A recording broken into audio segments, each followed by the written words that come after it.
going to other people that's going to be involved and get their permission before we start making those particular kind of amends. At the bottom of page 80, it talks about domestic problems. Page 81, it talks about sex outside of marriage.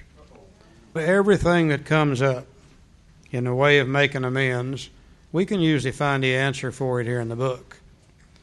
And I'm like Joe. I don't think we really should be out there making amends unless we discuss these things with our sponsors. You know, as we start making amends and in our zeal to be forgiven and etc., if we aren't careful, we're going to end up hurting some other people. And we're going to hurt the one we owe the amend to, and just as importantly, maybe others. And of course, if we do that, then we're going to have to go back and make some more amends later on. I think this is where we really need the advice of a sponsor. You know, I had one or two I wanted to make, desperately wanted to make them. And I talked to him about it, and he said, no, you can't do that. He said, if you do that, you're going to hurt this woman, you're going to hurt some other people. He said, all you can do is hold yourself in readiness. And if the opportunity comes up at a later date, you can do so. Well, 20-some-odd years later, the opportunity came up, and I was able to make that amend. But if I'd made it in the beginning, I would have hurt some other people. There's one or two that I didn't want to make. And I said, you know, if I go make this, I'm going to hurt them just sure as anything. He said, no, you just blowing smoke up your tail now. He said, you're not going to hurt this person. You go ahead and make that amend. We really can't see those things ourselves. But that's where a good sponsor comes in. Let's go over to page 83, third paragraph. There may be some wrongs we can never fully right. But we don't worry about them. We can honestly say to ourselves that we would right them if we could. Some people cannot be seen. We send them an honest letter.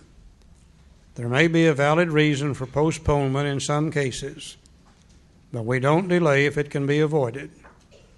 We should be sensible, tactful, considerate, and humble, without being servile or scraping. As God's people, we stand on our feet. We don't crawl before anyone. You know, as I got out of that other divorce, the last one, I started thinking real good now. I said, I'm going to find me a woman that drinks. Those women that don't drink are mean and ugly. They throw your stuff out in the yard. She did that many times. So I looked around the bars, and I found me one. Her name was Phyllis. Some of y'all know Phyllis. She's been running around here. She was the queen bee of the Zebra Lounge. She's the one that took up the money for the jukebox. You guys know who she is. And a great gal. She's sober now, 27 years in Alcoholics Anonymous, thank God. Yeah. But I took a list of things this long into this marriage that I wouldn't... What did she say to you when you first met her? Oh, yeah, we were introduced that night at the Zebra Lounge, and she said, Joe, you look like my third husband. I said, my God, how many of you had? And she said, 2. I kind of like that, you know. Pretty good line, worked on me. But I took a list of things this long into this marriage that she wasn't going to do what that other one did. And she had a list of things about that long that this one wasn't going to do that other one did. And we got married, and we started enforcing our list on each other. Oh, man, what a mess that was. Couldn't even drink together. Every time we go out someplace, we get and fight before we'd ever get there. I'd have to take her back home and get rid of her. I just couldn't stand to be around her. Well, we kind of split up the town in Tulsa. 41st Street was kind of the dividing line. And I said, Phyllis, you take 41st Street in south, and I'll take 41st Street in north. And I won't bother you over there, and you don't bother me over here. And we'll meet at home from time to time and visit. Well, on my side of town, in the northwest of my side of town, there's a big lake up there. And I bought me a mobile home up there. A nice mobile home. And fixed it up pretty nice, too. Well, one morning, about 3 o'clock in the morning, there's a knock on the door. And I go to the door, and opened the door, and what happened was she just broke in. Embarrassed me in front of my girlfriend. She slapped her around a little bit. Our daughter was there, Gail. I was totally embarrassed by it. And the next morning I get up and all my stuff's out in the yard like it's supposed to be. She went off and filed for divorce and made off with what little money we had and put a restraining order on me, the typical thing again. And then later on I got moved to town, sold that place and moved to town. And then I got sober. And then 2.5 years later, Phyllis got sober. And 9 years after that, I'm standing at the back of the room one night greeting people as they come in. And I turned around, and here was the lady of the mobile home incident. I was not having a good time. Some of the guys knew of that situation. They said, "What did Phyllis say?" I said, "She didn't say nothing for about a week." And then we'd go to another meeting, and here's this lady again, and go to another meeting, here's this lady again, and then pretty soon Phyllis was talking ugly to me. They'll do that, you know. And I began to pay the price again. And after about 2 or 3 weeks of this, we finally were able to talk about it. I said, "Phyllis, when you and I got back together, I told you that I wasn't going to do those things anymore. And you know that I haven't." I mean, they know. They really know. They know. That's what I'm trying to tell you. And I said, "I've already paid a hell of a price. Financially, spiritually, mentally, physically, guilt, shame, and remorse. I've paid all I'm going to pay." And I said, it's kind of like last month's electric bill. I paid it. And I'm not paying that one no more. See, there comes a time when after you've done all you can possibly do to make amends, that you quit paying. Because they'll let you pay forever if you pay. And I don't like to feel guilt, shame, and remorse. Do you? Don't like it. Well, and on her behalf, she said, I said, "You have a problem with that lady, and I don't." And she called that lady up, and they went to lunch. Now, I don't know what they said to each other, and I don't want to know. But I do know one thing that she did say. She told that lady, said, "Look, Alcoholics Anonymous is big enough for both of us, no doubt. But our group is not big enough for both of us." So they got that all squared away, thank God. It took quite a person like Phyllis to do that. So I didn't have to pay anymore.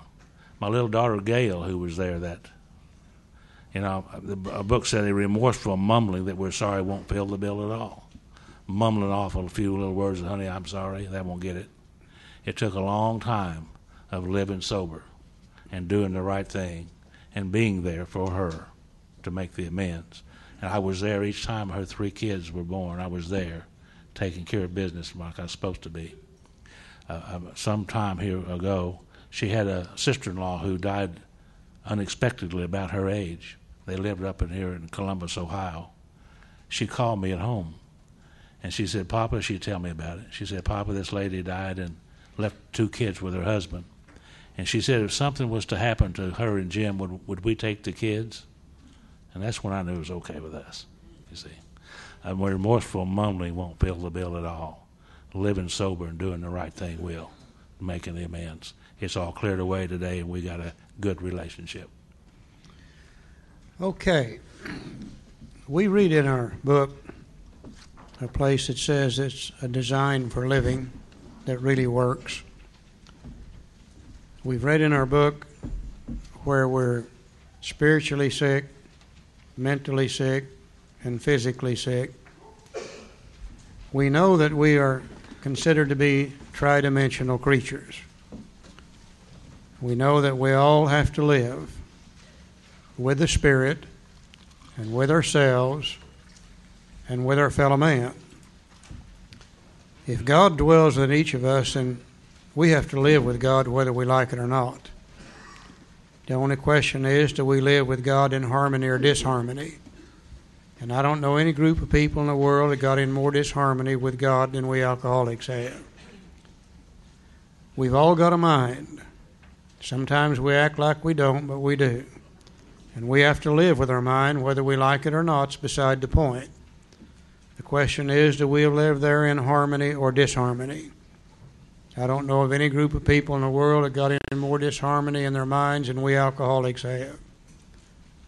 The physical dimension, for years I thought it was my body only. But today I realize the physical dimension is the world and everything in it. Not only my body, but your body and my children and my job and my car and my everything. And we don't have any place else to live here except on earth. Whether we like it or not is beside the point. The only question is, do we live here in harmony or disharmony? I don't know of any group of people in the world that ever got in more disharmony with the world and everything in it than we alcoholics have. We are sick spiritually, we're sick mentally, and we're sick physically. Now, it looks to us as though these first 9 steps are designed to put us back together as God intended for us to be in the first place. Through steps 1, 2, and 3, we get the right relationship with God. Because of our powerless condition, we see the need for the power, and we make a decision to go after that power. And we make a decision to let God be the director. That's the first time we've had that relationship with God in a long, long time.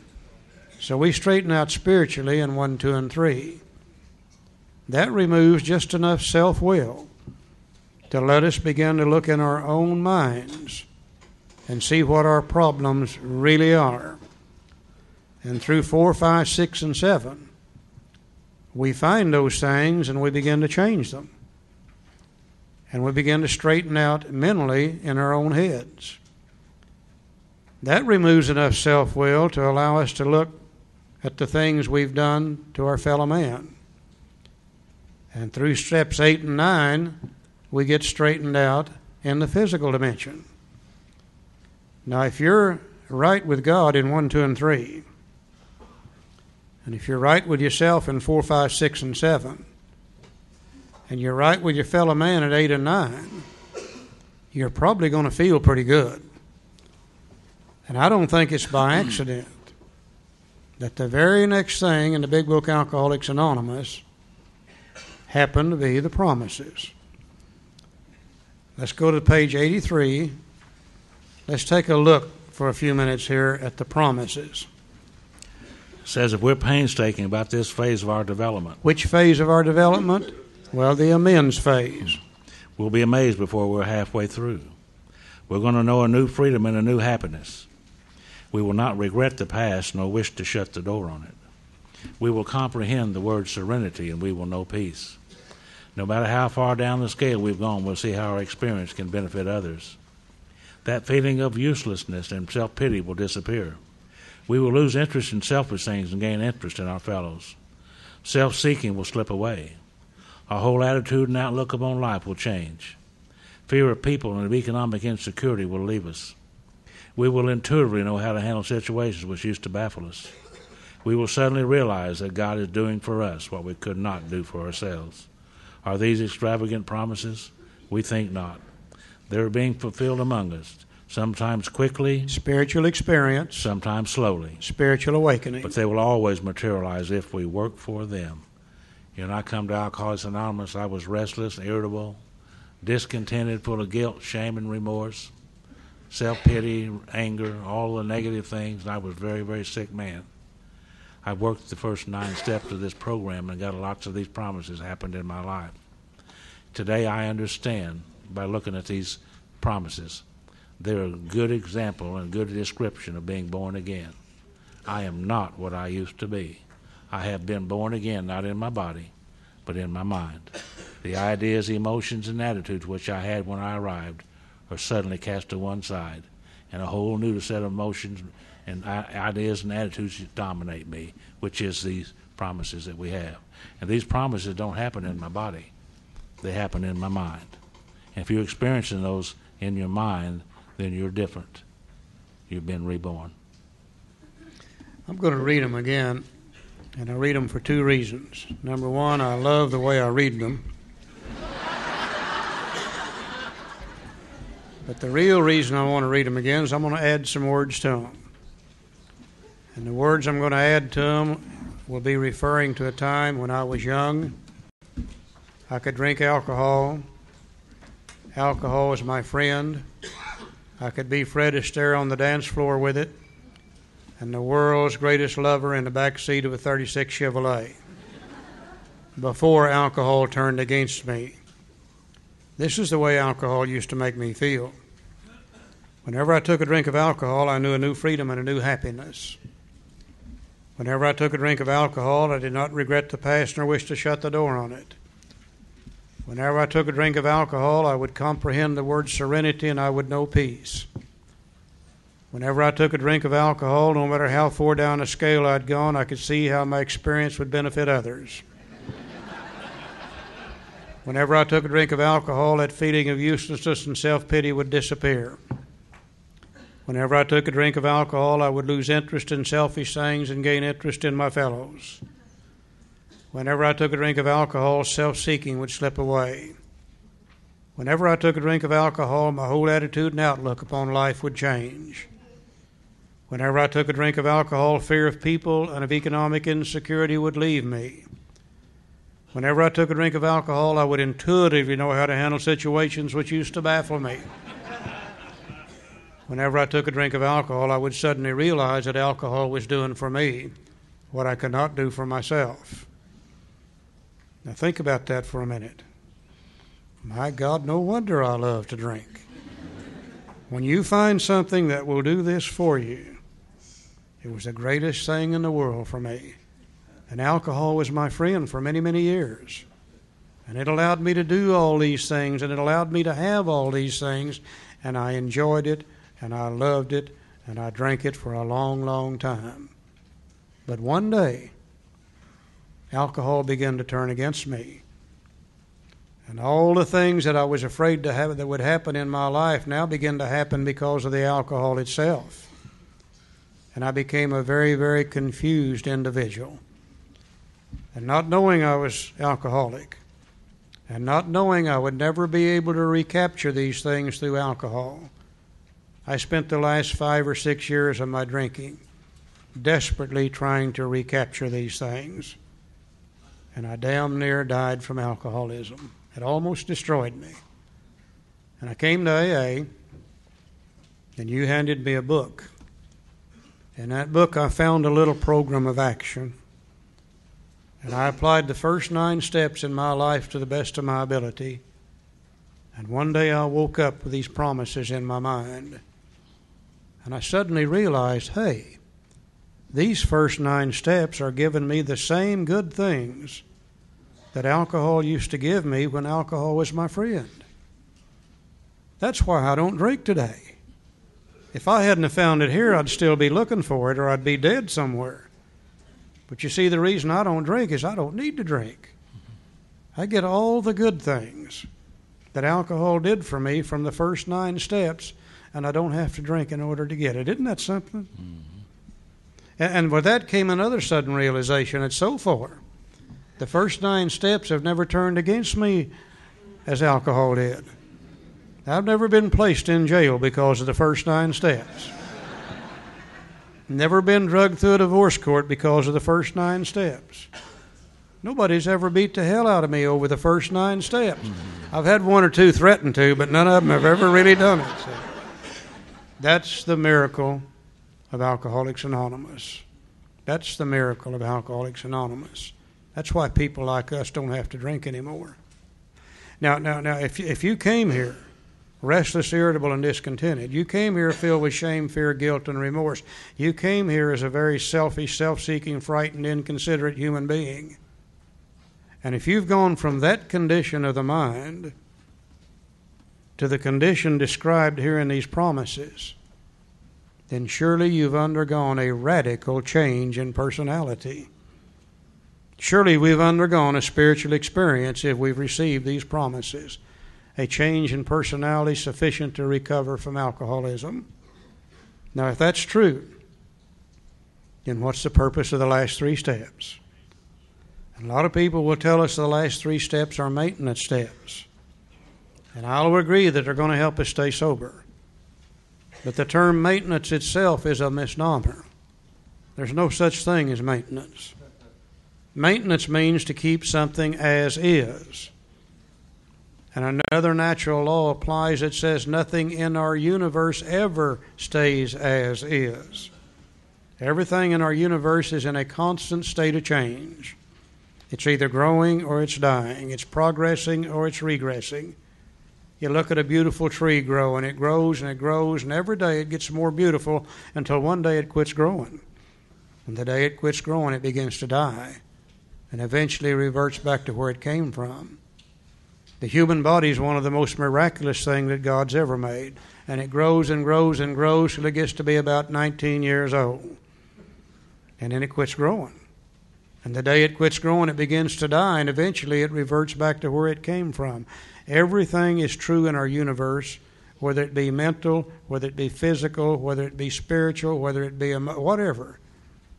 There's no such thing really as maintenance. We believe the last 3 steps are designed as growth steps.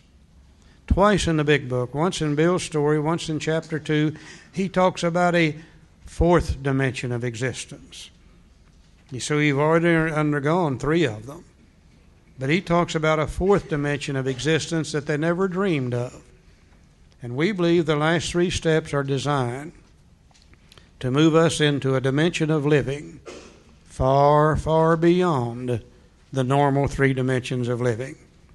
Let's look at them now for just a few minutes before we quit, and let's see if we can't see the growth factor in these last 3 steps. Joe? The one thing we did as a fellowship is we took the steps out of the big book and put them on these cards, put them on the wall. I like them on the cards, I like them on the wall. The only problem is that people come into AA, new people, and they take the steps off the wall. We left the instructions on how to work the steps in the book, you see? So they just take them off the wall. And if you took it off the wall, on step 10 especially says, continue to take personal inventory, and when we were wrong, promptly admitted it, which would seem to me like that if you continue to take some inventory, and when we were wrong, if we promptly admitted it, we would be doing the intent of step 10. And somehow or other, we got the idea that we do that at night in bed. I've talked to Charlie on great detail, and I don't get in trouble at night in bed much anymore. What I need is a daytime walking around step. And by the way, the nighttime portion of that thing's over in step 11 anyhow. It's not even in step 10. So let's look at the step 10 from the book and see if we can find more than what we see on the wall. This step brings us to step 10. This thought brings us to step 10, which suggests we continue to take a personal inventory and continue to set right any new mistakes as we go along. We vigorously commenced this way of living as we cleaned up the past. We have entered the world of the Spirit. We've had a spiritual awakening. Our next function is to grow. Our next function is to grow, not maintain, not stay where we are, but to grow. In understanding and effectiveness. Now, this is not an overnight matter. It should continue for our lifetime.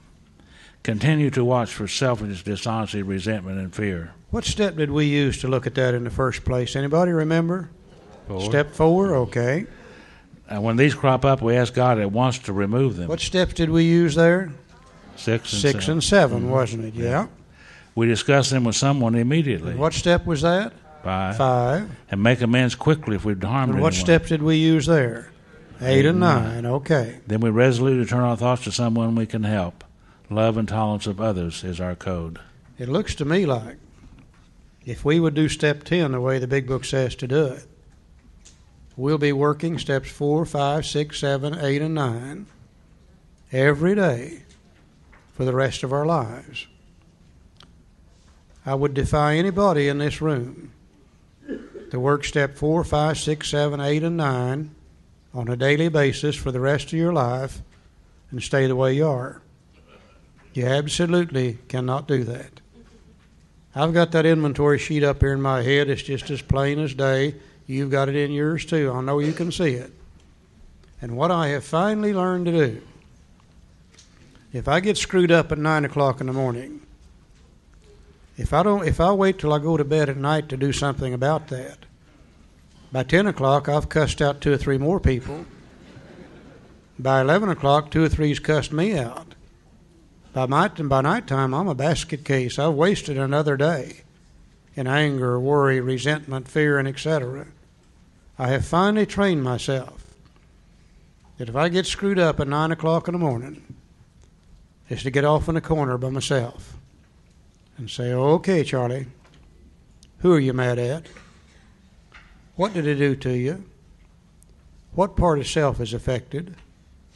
What did you do, if anything, to set it in motion?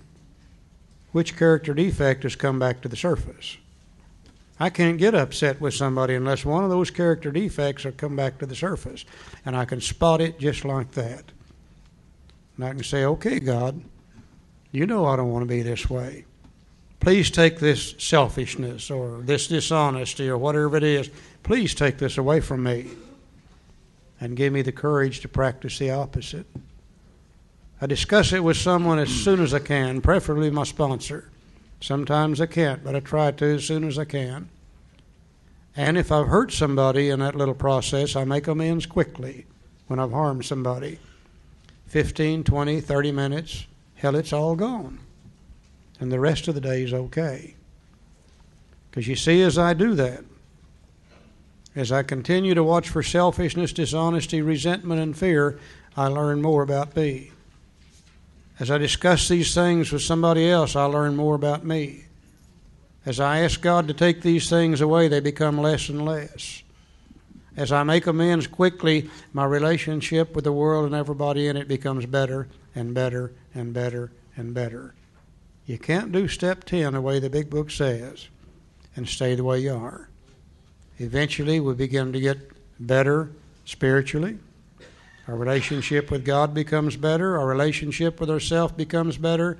And our relationship with the world and everybody in it becomes better and better and better.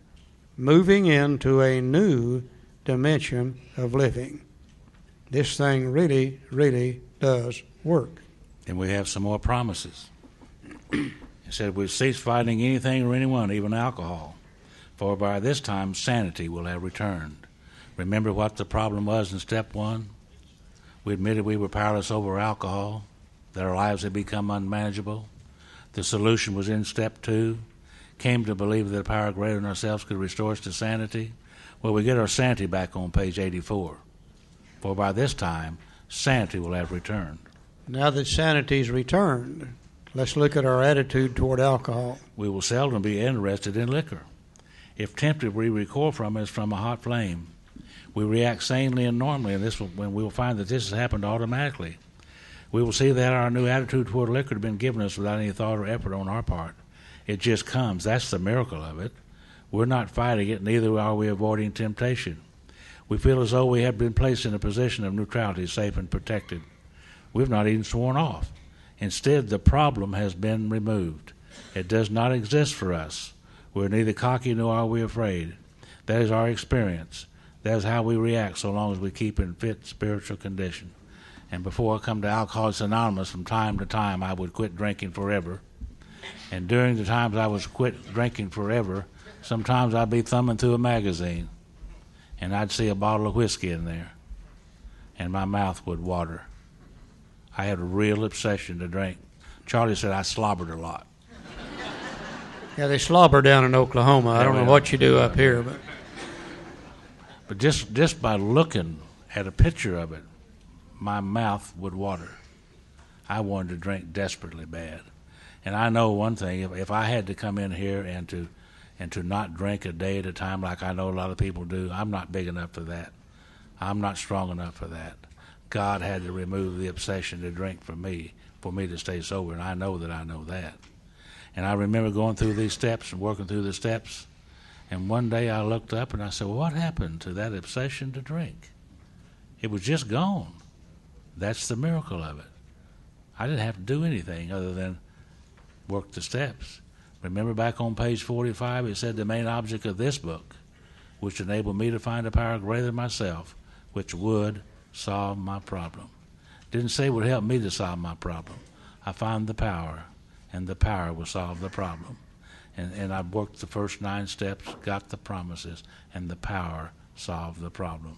The obsession to drink was just gone, never to have returned in all these 30 years, thank God. And it says it's easy to let up on a spiritual program of action and rest on our laurels. So you can only coast downhill. Can't coast uphill very far. Only coast downhill. And by this time, if you're into step 10, if you're really lucky, you're back home. If you're really, really lucky, you're sleeping in the bedroom. And then you're probably going to work regularly, get some raises regularly, making a little money regularly, go into debt for a car probably, buy some furniture, buy the wife some new stuff, and the first thing you know, things begin to compete for your sobriety. Got to work a little more overtime to pay for those things. Can't go to meeting tonight because I'm working overtime. First thing you know, things begin to compete for your sobriety. And things will get your sobriety too, I guarantee you, if you're not careful. So it's easy to let up on the program of action and sit on our butts, what that means. So we're headed for trouble if we do, for alcohol is a subtle foe. We're not cured of alcoholism. What we really have is a daily reprieve contingent on the maintenance of our spiritual condition. There's the word maintenance, one day at a time.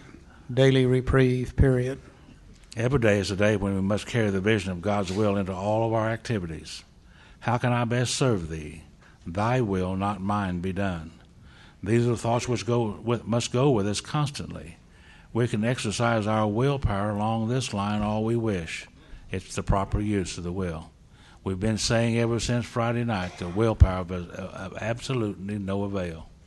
But God never gave us anything that was bad, and everything He ever gave us was a proper use for it. And the willpower, the proper use of the will, is Thy will, not mine, be done.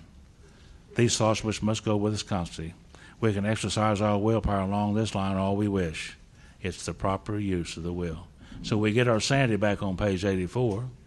We get our willpower back on page 85. Wouldn't it be awful to get your sanity back, or get your willpower back with no sanity? We have to get the sanity back first. Then we get the willpower. Much has already been said about receiving strength, inspiration, and direction, not suggestion, direction. Listen very carefully to this from paragraph. Him who has all knowledge and power. If we've carefully followed directions, not suggestions, we've begun to sense the flow of His Spirit into us. To some extent, we become God conscious. We have begun to develop this vital sixth sense, but we must go further, and that means more action. And here he's referring to God consciousness as a sixth sense of direction. You know, everything I know on a conscious level, I've learned through 5 senses of direction. I can see, and I can smell, and I can taste, and I can hear, and I can touch. And everything I've learned on a conscious level, I've learned through those 5 senses of direction. But you can take everything I know, and everything that Joe knows, and everything you guys know, and everything that every human being on earth knows, and add it all together, and it's just a tiny, tiny speck of information compared to the knowledge of the universe. Now, if God has all knowledge and all power, and I'm convinced He does, my book says so, and if God dwells within me, and I'm convinced He does, my book says so, well, that means that within myself I have all the knowledge and all the power that I will ever need to handle any conceivable situation which might come up in the future, providing I know how to tap into that knowledge and that power, that sixth sense of direction. Now, it's long been known to the human race how you do that. And you do this through prayer and meditation. And most of us, when we come to AA, we're absolutely bankrupt in those areas. You know, when I got here, I didn't know anything at all about prayer. Oh, I knew a couple of prayers. One went like this: now I lay me down to sleep, I pray the Lord my soul to keep. If I die before I wake, I pray the Lord. That deals with death. I'm not really into that anymore, so I don't use that. The other one I use quite often, and I'll bet some of you used it too, went like this: God, if you'll get me out of this damn mess, I swear I'll never do this again. Now then, it looks like I'm going to have to develop a life of prayer and meditation. My God, it would seem to be an impossible thing. I knew nothing at all about meditation, period. You know, I'd heard about laying down and listening to soft music. I'd heard about types of meditation where you chant certain words. I'd heard of meditation being clearing your mind of all thought. I don't know about you guys, but I know about me. I can't clear my mind of all thought. When I get up in the morning, that sucker turns on and it runs all day long. See? So I didn't know anything about prayer and meditation. Now, Bill Wilson didn't know a hell of a lot about prayer and meditation either. He wasn't any great spiritual giant. And thank God he didn't know much about it. Because you see, those that really are knowledgeable in those areas, when they write on prayer and meditation, they write so far above my head that I can't understand what they're talking about. But Bill couldn't do that. So what Bill did, in rather than try to teach us about prayer and meditation, is he gave us some definite and valuable suggestions. And he said if we will follow them, we will develop our own life of prayer and meditation. Each one of us individually under our own particular circumstances. On page 86, he tells us what to do when we retire at night. Now here's the nighttime thing. It's not in step 10, it's in step 11. When we retire at night, we constructively review our day. Now let's see if we can't see those action steps again. We're resentful, selfish, dishonest, or afraid. There's step 4 again. Do we owe an apology? There's 8 and 9 again. Have we kept something to ourselves which should be discussed with another person at once? There's step 5 again. Were we kind and loving toward all? What could we have done better? Are we thinking of ourselves most of the time, or are we thinking of what we could do for others, of what we could pack into the stream of life? But we must be careful not to drift into worry, remorse, or morbid reflection, for that would diminish our usefulness to others. After making our review, we ask God's forgiveness and inquire what corrective measures should be taken, and there's step 6 and 7 again. So really, we're doing step 4, 5, 6, 7, 8, and 9, not only during the day through step 10, but also at night when we go to bed and constructively review our day. Now, we made up just a little example of an inventory sheet that a person might want to use. You could use any kind you want. But this one kind of deals with what we've been talking about. On the left-hand side of the sheet, we put the personality characteristics of a self-willed human being. And we took all the character defects in the big book, those first 4, and then we went to the 12 and 12 and got all the others, which are offshoots of the first 4, and put them on the left-hand side of the sheet. We tried to determine the opposite and put that on the right-hand side of the sheet. Personality characteristics of God's will. And all we're trying to do is get from the left-hand sheet to the right-hand side of the sheet. It takes me a couple of minutes to run down through this, making a few check marks, see where I was that day. Never, never have I found myself entirely on either side of the sheet. And always I find the check marks are changing locations. But what I am finding is I'm getting to check more on the right than I am on the left. You know, continual growth in this thing. Now, I've learned one thing for sure in AA. I'm going to inventory.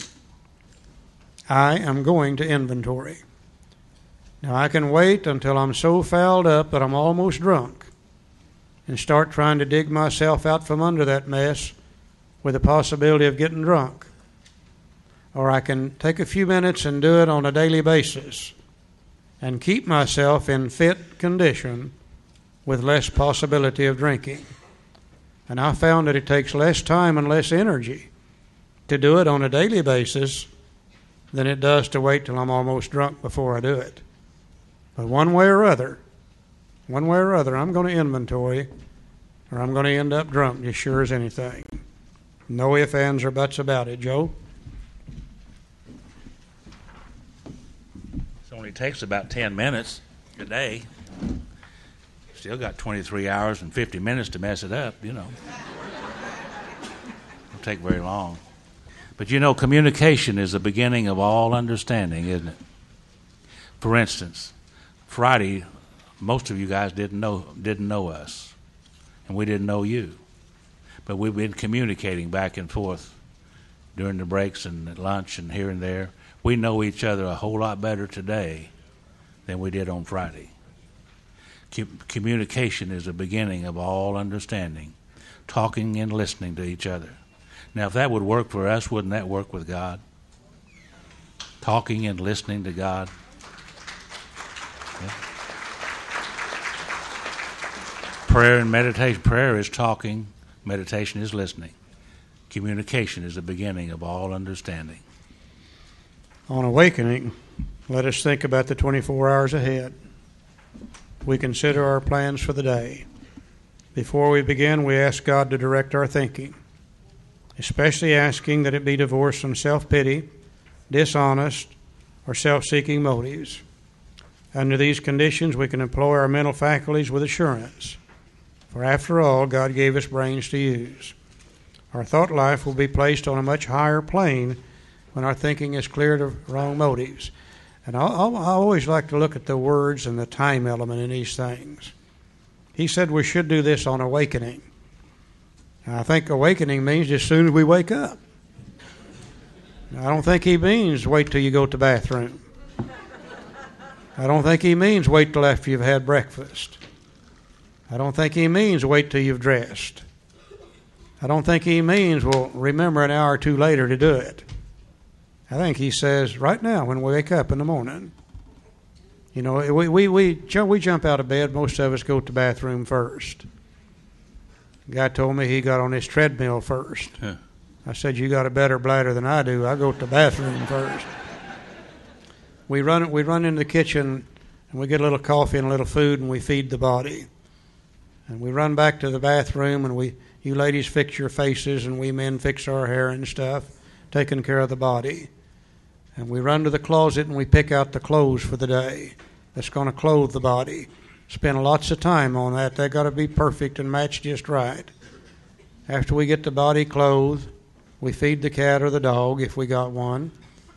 And then as we leave the door, we lock it up. We want to be sure nobody steals our junk. And we run out there and get in the car. We walk around the car and see if there's any air in the tires. And we get in it and turn on a switch and see if there's any fuel in the tank.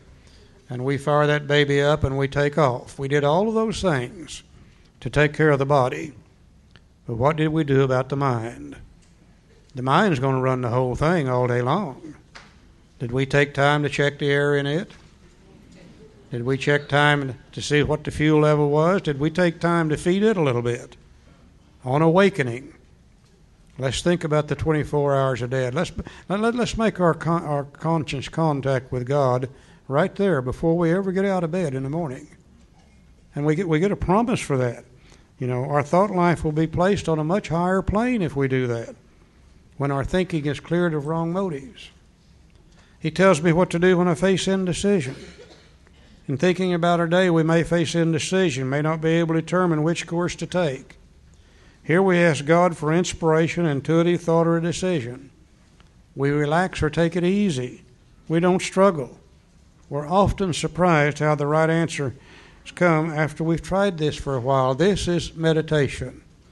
It's the only meditation in the big book. You know, it's a form of meditation where when we're struggling with something and facing indecision, rather than keep struggling with it, hell, we don't know the answer or we wouldn't be struggling with it. The book says, let's stop. Let's quit struggling with that. Let's ask God for the right thought or decision. Then it says, and then let's relax and take it easy. And I don't think it means let's lay down. I think it means let's get our mind off of that subject matter. Because God can't answer it as long as I'm thinking about it. Now, how do I get my mind off of it? Well, I go out there and start mowing the grass. I start painting the house. I start doing something worthwhile.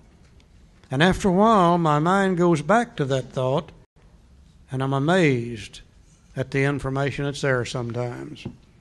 It might say, well, Charlie, why don't you call Joe and see what Joe thought? No, I didn't think about that a while ago.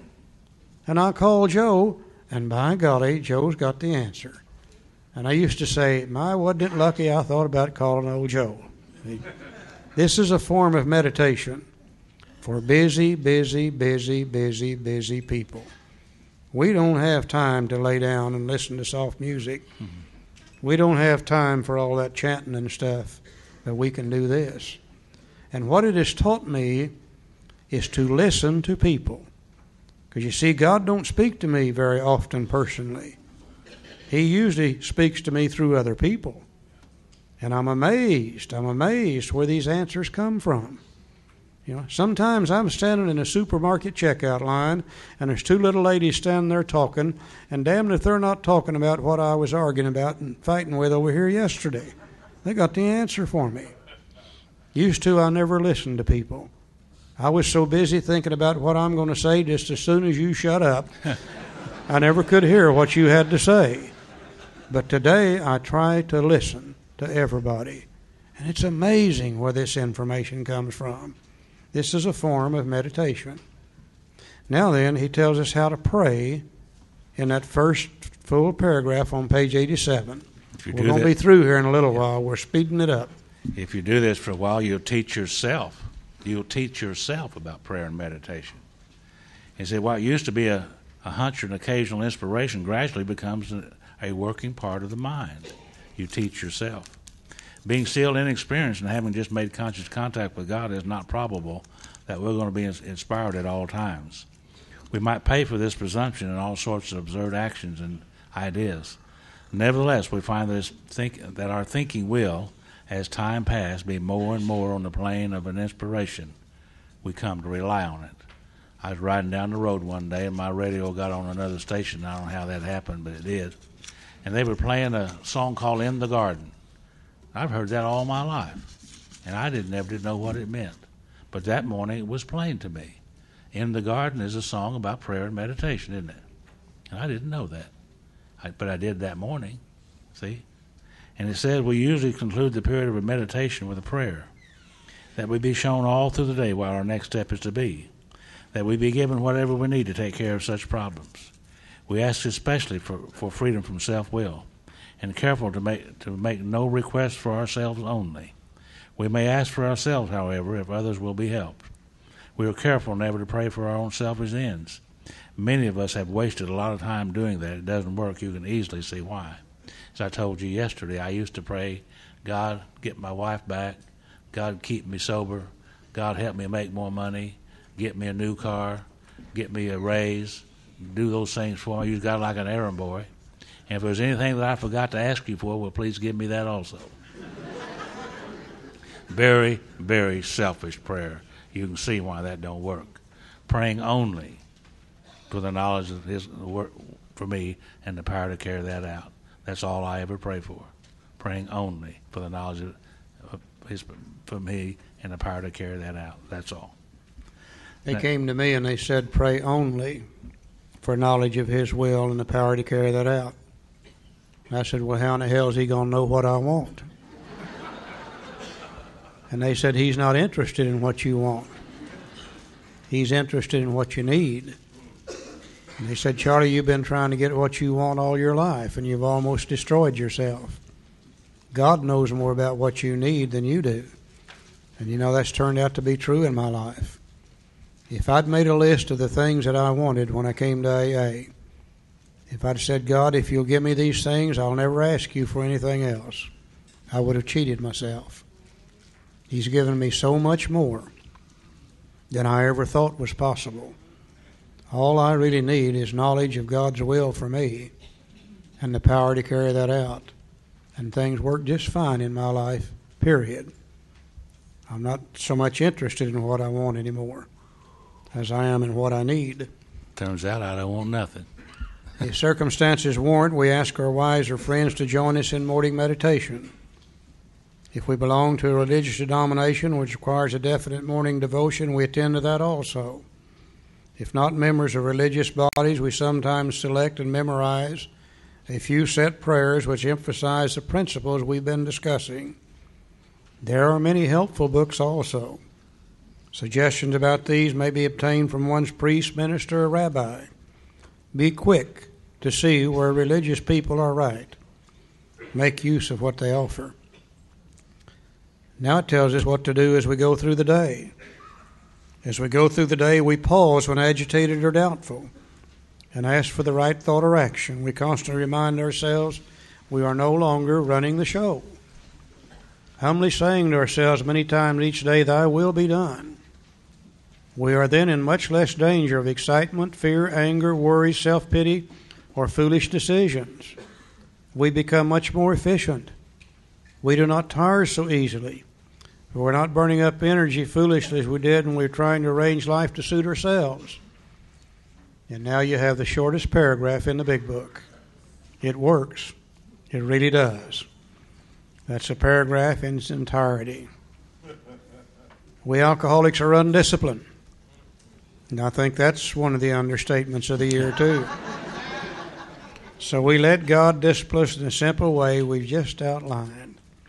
And that step 11 covers when we go to bed at night, covers when we get up in the morning, covers as we go through the day when agitated or doubtful, tells us how to get the right thought and right, it pretty well covers the 24 hours, doesn't it?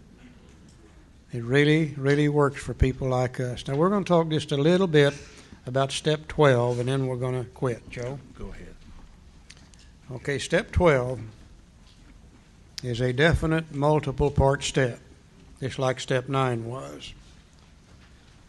The first part of step 12, I think, holds the greatest promise to be found anywhere in the big book Alcoholics Anonymous. Having had a spiritual awakening as the result of these steps. Not a result, not some result, not one result, singular, as the result of these steps.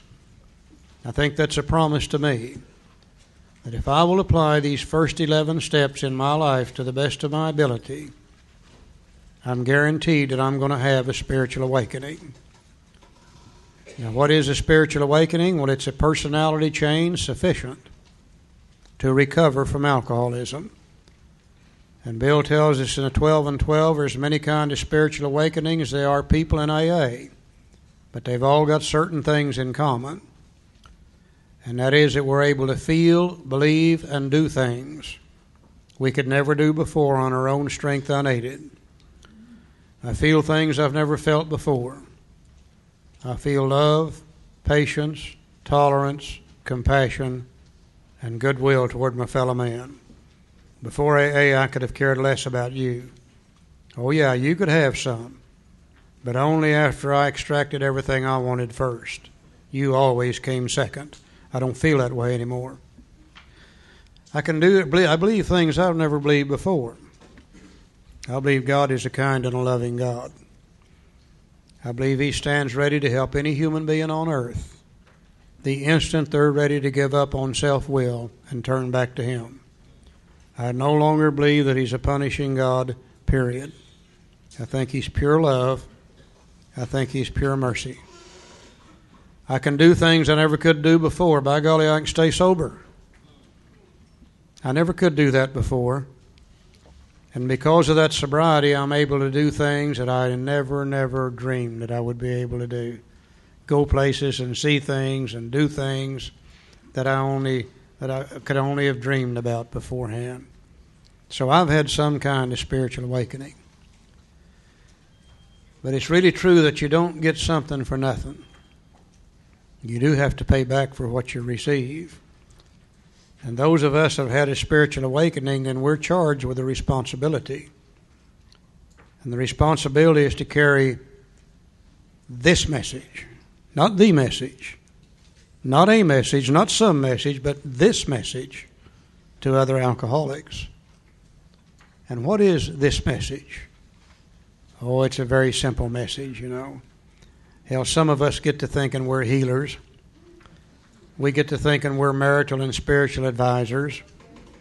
I don't know of anybody that screwed that up worse than we did.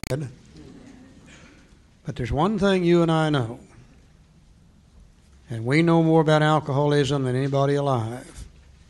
We're the only people that's experienced it. We know more about recovery from alcoholism than anybody alive. We're the only people that's ever done it.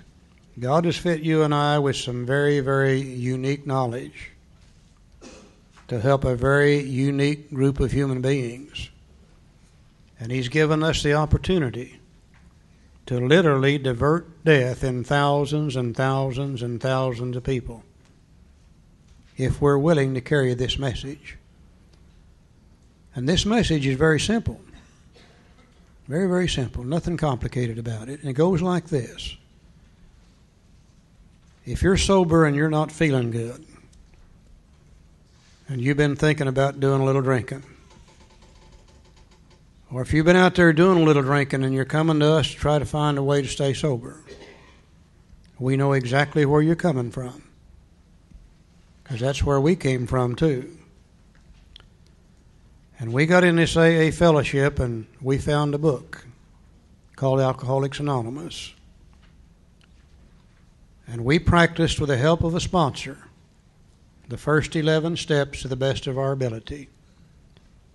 And we've had a spiritual awakening, and we're not that way anymore. Now, if you don't want to be that way anymore, then you do what we did.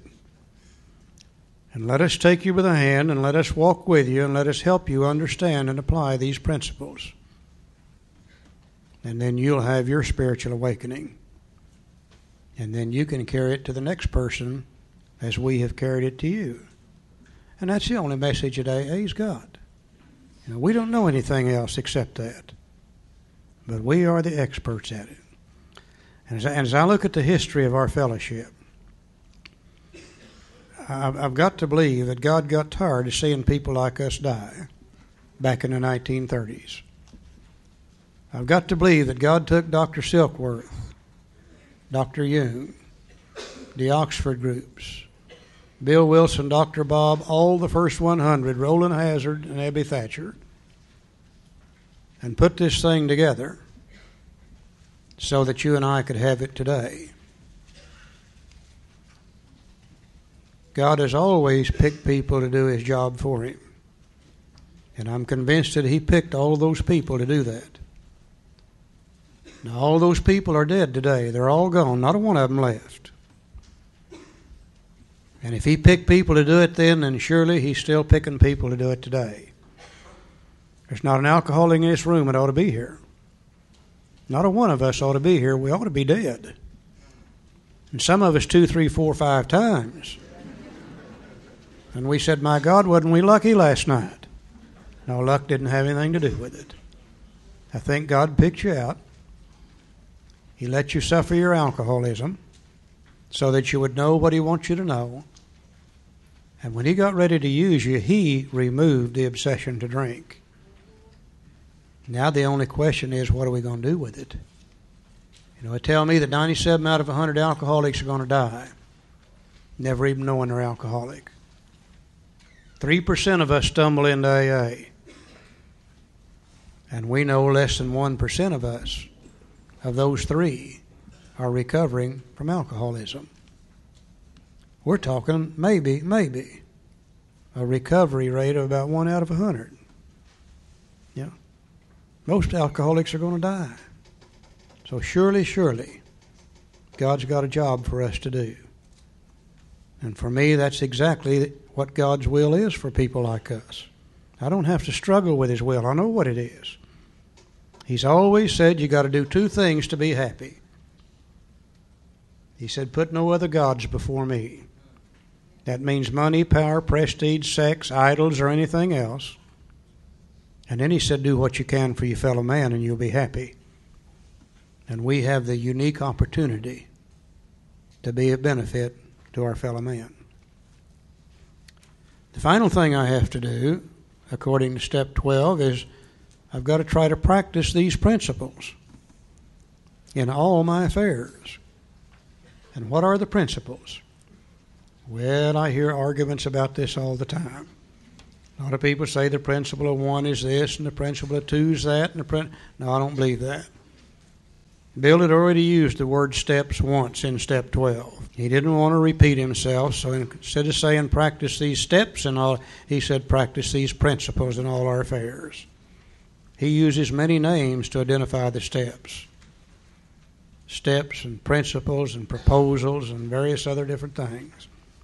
I think what it's telling me to do is I need to try to practice these steps in all my affairs. It's pretty easy for me to practice the 12 steps in AA because I love you and I hope you love me. And we're going to do our best not to hurt each other. But I'm only in AA 1 or 2 hours a day at the most. What I do the other 22 or 23 hours when I'm out there? Can I practice these steps in my home with my spouse? Can I realize how powerless I really am over that lady? Can I realize the insanity of trying to control her knowing full well I can't? Can I make a decision to turn her will and her life over to the care of God as I understand Him? Can I inventory me and find those defects of character that keep me trying to control? Can I talk about that to another human being? Can I become willing to have God take those things away and ask Him to do so? Can I make amends to her quickly when I've harmed her? There's times I'm ashamed of me. There's times I treat absolute strangers on the street with more courtesy than I treat my own wife in my own home. Just think, if I could practice these there with her and she with me, well, we might pick up 8, 10, 12 hours a day where we could be peaceful and happy and free. If we don't practice them, we don't stand a chance. We're at each other's throat continually. How about my children? Can I practice these steps with my children? If I can, then I've got some good times left with my children. But if I don't, I'm continually trying to control them and they're trying to resist. And we have no good times at all. I might pick up another 2, 3, 4 hours a day there. How about on the job with my coworkers? Can I realize how powerless I really am over those people that work around me? Can I realize the insanity of trying to control them? If I could practice this thing on the job, well, hell, I might pick up 8 or 10 hours a day there. Aren't we really saying that you and I have the tools to be peaceful and happy and free 24 hours a day, 365 days a year, if we wish to? But make no mistake now, God's not going to do this for you. Other people aren't going to do it for you. But you, with God's help and the help of other people, can do it for yourself. I think we're the luckiest people in the world. I don't know anybody that's got the opportunities to have the kind of life that we can have through our program. Let's go to page 164, and we're going to close with the last couple of paragraphs. There's a story in that other book, this guy who was practicing these principles and carrying this message. He was in a little town one day called Cernan. And after the meeting was over with, while they were standing around and talking, and someone told him of a fellow they had locked in a cave on the side of the hill. And he said, I want to go up there and see that guy. And they said, oh, man, you don't want to go see him. He's full of resentments and anger, selfish and self-centered. He's harmed a lot of people. We've chained him up to the cave to protect him from us and us from him. He said, no, I want to go see him. I said, what's his name? You know him. His name is Legions, for he is many defective character, you see. So he went up there and talked to him just briefly, and he cut him loose. He took all of his resentments and anger away from him, just like he did for us, and set him free. Now, the other 12 guys that he had done the same thing for, he took with him.